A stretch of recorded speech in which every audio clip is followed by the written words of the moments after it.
नमस्कार दोस्तों। तो आज के इस वीडियो में बात करने वाले रेलवे ग्रुप डी 2025 के मोस्ट इम्पोर्टेंट क्वेश्चन, जो कि आपका जनरल साइंस से रिलेटेड क्वेश्चन रहने वाले हैं।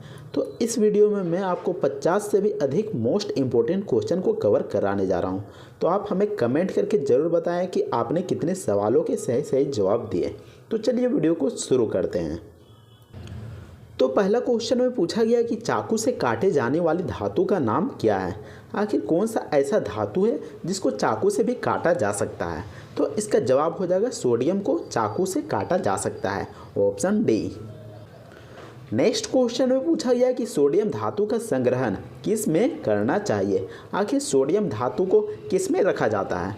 तो इसका जवाब हो जाएगा मिट्टी का तेल में रखा जाता है। आखिर ऐसा क्यों? क्योंकि जो सोडियम होता है वह हवा या फिर ऑक्सीजन के संपर्क में आने पर तुरंत आग लग जाता है। तो यही कारण है कि मिट्टी का तेल में ऑक्सीजन अनुपस्थित रहता है, जिसके कारण सोडियम को मिट्टी का तेल में रखा जाता है।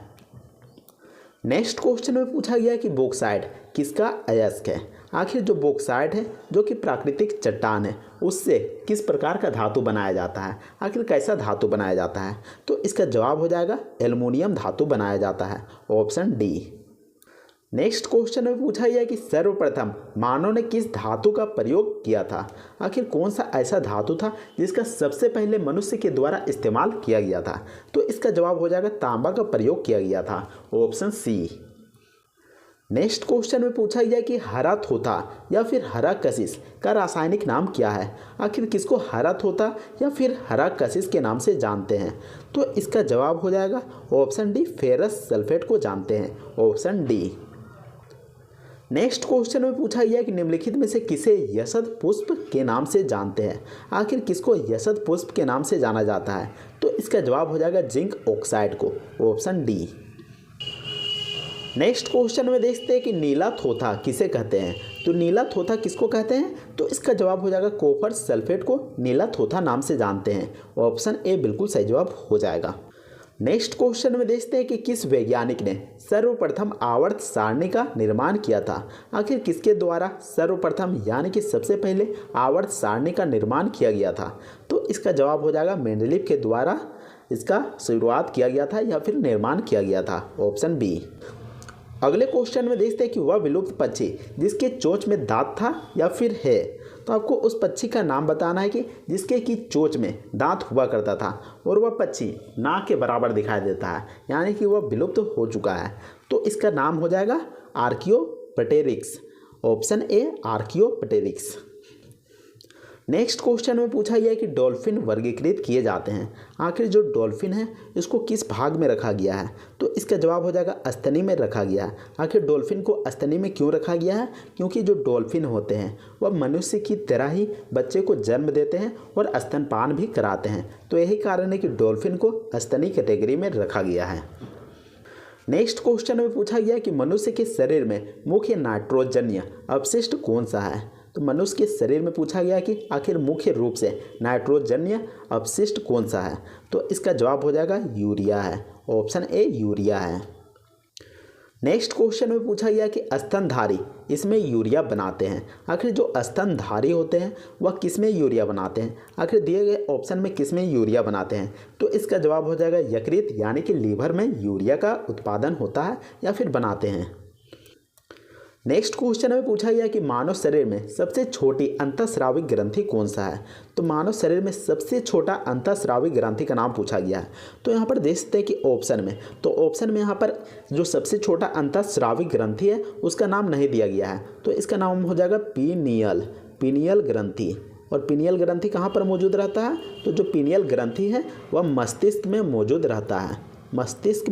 रहता है, लेकिन यहाँ पर पीनियल ग्रंथि ऑप्शन में नहीं दिया गया है। तो यहाँ पर पीनियल ऑप्शन नहीं दिया गया है। तो ऐसे में आप कौन सा ऑप्शन में टिक मारिएगा। तो यहाँ पर देखते हैं कि पीनियल ग्रंथि से यहाँ पर थोड़ा सा बड़ा होता है, वो होता है पीयूष ग्रंथि, जो कि मस्तिष्क में ये भी पाया जाता है। तो ऑप्शन सी यहाँ पर बिल्कुल सही जवाब हो जाएगा, लेकिन ऑप्शन को यहाँ पर ध्यान में रखना है कि कौन सा ऑप्शन आखिर दिया गया है।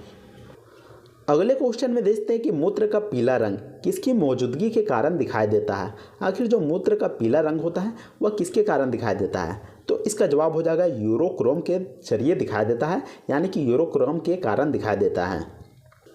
नेक्स्ट क्वेश्चन में पूछा गया है कि गुर्दे की कार्यात्मक यूनिट है, तो गुर्दे की कार्यात्मक इकाई या फिर यूनिट क्या है?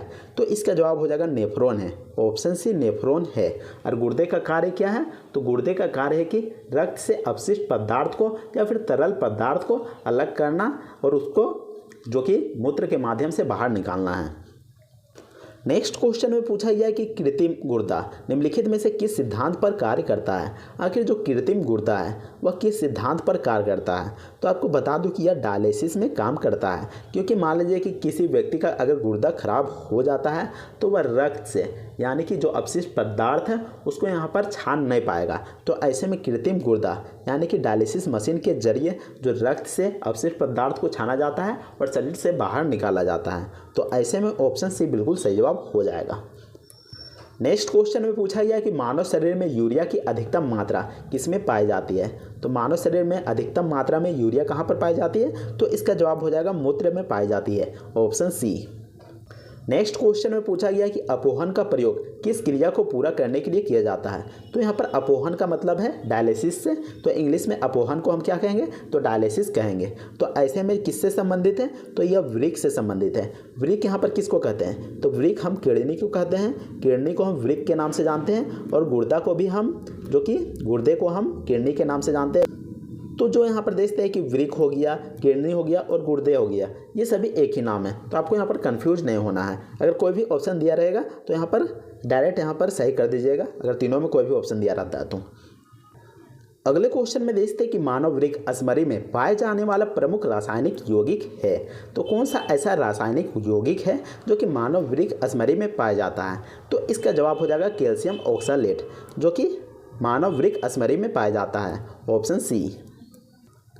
नेक्स्ट क्वेश्चन में देखते हैं कि हेनले का लूप का कार्य संबंधित है। तो जो हेनले का लूप का कार्य है वह किससे संबंधित है? तो इसका जवाब हो जाएगा उत्सर्जन तंत्र से संबंधित है।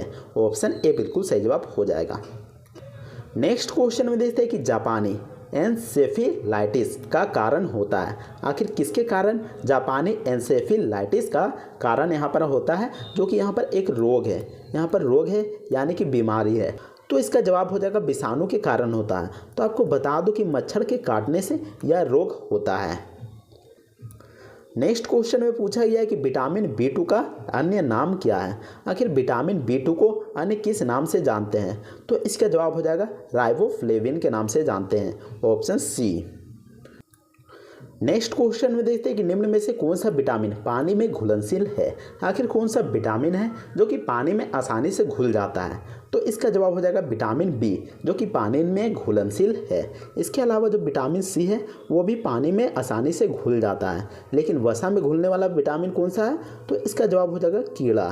तो जो कीड़ा है वह याद रखने का ट्रिक है, क्योंकि जो विटामिन के हो गया, विटामिन E हो गया और विटामिन D हो गया और विटामिन A हो गया, यह आसानी से वसा में घुल जाता है। तो आपको ध्यान में रखना है।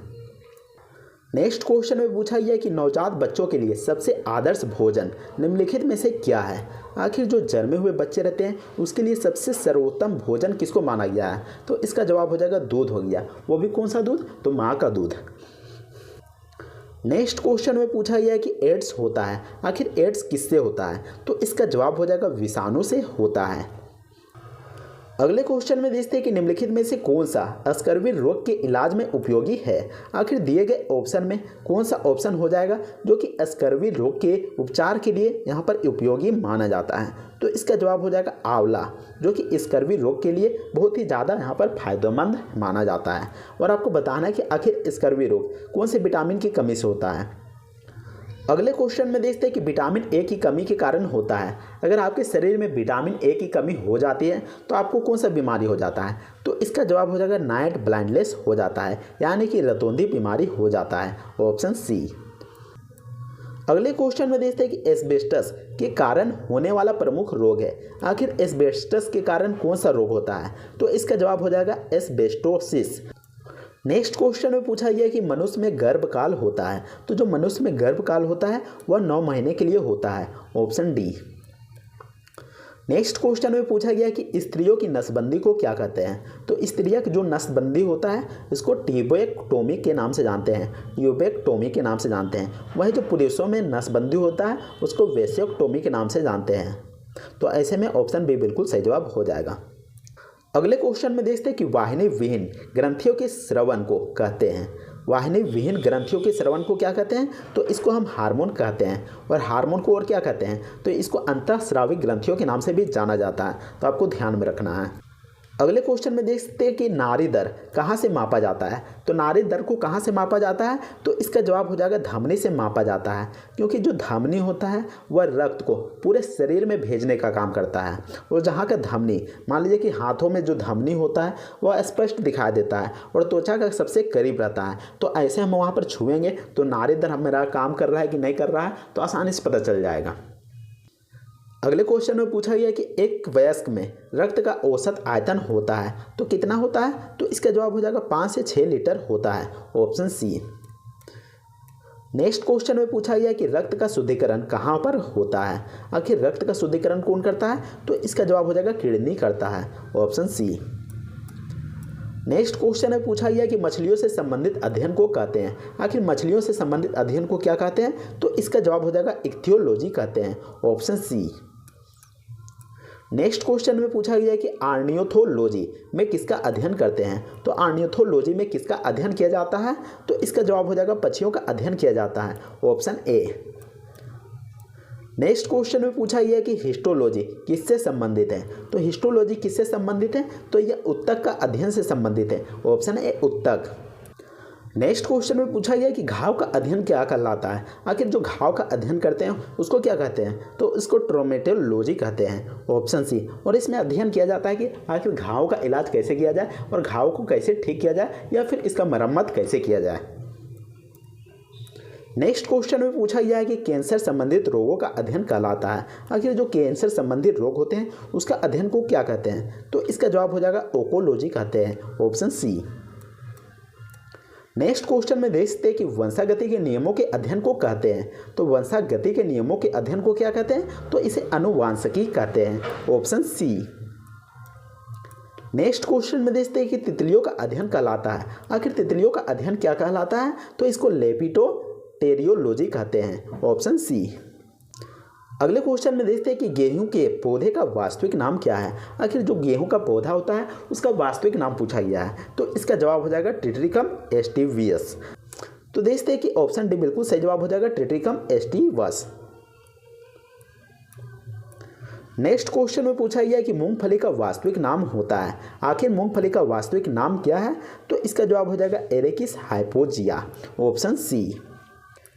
अगले क्वेश्चन में देखते हैं कि चाय के पौधे का वास्तविक नाम क्या है। आखिर चाय के पौधे का वास्तविक नाम क्या है? तो इसका जवाब हो जाएगा थियासाइनेसिस, ऑप्शन सी।